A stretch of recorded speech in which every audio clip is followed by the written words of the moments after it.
UBC शर्म करो, B R गंबा शर्म करो।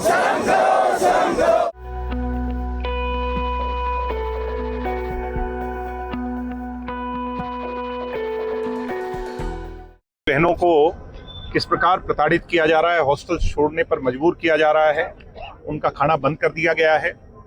ऐसा लग रहा है कि दोनों हाथों से इनके अधिकारों को मारने का काम सरकार ने, सरकार के मुखिया ने और यहाँ के वाइस चांसलर ने जैसे विडाई उठा लिया है। हमें लगता था कि सरकार अपनी बात पर अमल करेगी, उसके बावजूद जहां उन बातों को जुठलाने का काम सरकार के प्रतिनिधि लोगों ने किया, वहीं अब जो बुनियादी अधिकार है, उसका जो खाने का अधिकार है, उसको भी छीन लिया गया, रहने के अधिकार को भी छीन लिया गया, जबकि अभी एग्जामिनेशन शेष है। पहली बार है कि लाइब्रेरी को बंद कर दिया गया। ऐसे में मुझे लगता है सरकार को सीधी भाषा समझ नहीं आ रही। मैंने आज छात्र साथियों से बात की है कि आप इस पे बड़ा फैसला लें, हम सब आपके साथ हैं। अगर हमें भी आकर के यहाँ बैठना पड़ेगा और कोई बड़ा निर्णय लेना पड़ेगा, हम सरकार को मजबूर नहीं करना चाहते। सरकार अपने आप जितनी जल्द इस बात को समझ जाए उतना ज्यादा अच्छा। एक बात आपने कही कि सभी पॉलिटिकल, मैंने कहा कि जब राजनीतिक फैसला है तो राजनीतिक लोग क्यों नहीं। जब विपक्ष में हम हैं, विपक्ष की भूमिका कोई एसी के कमरों में बैठ के नहीं निभाई जाएगी। यहाँ पसीना बहाना पड़ेगा इन छात्रों के साथ।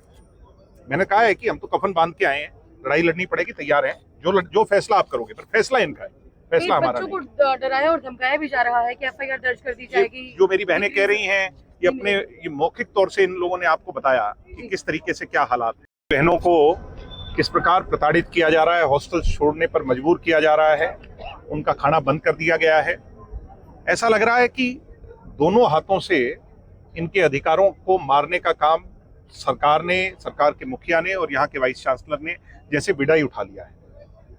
हमें लगता था कि सरकार अपनी बात पर अमल करेगी, उसके बावजूद जहां उन बातों को जुठलाने का काम सरकार के प्रतिनिधि लोगों ने किया, वहीं अब जो बुनियादी अधिकार है, उसका जो खाने का अधिकार है, उसको भी छीन लिया गया, रहने के अधिकार को भी छीन लिया गया, जबकि अभी एग्जामिनेशन शेष है।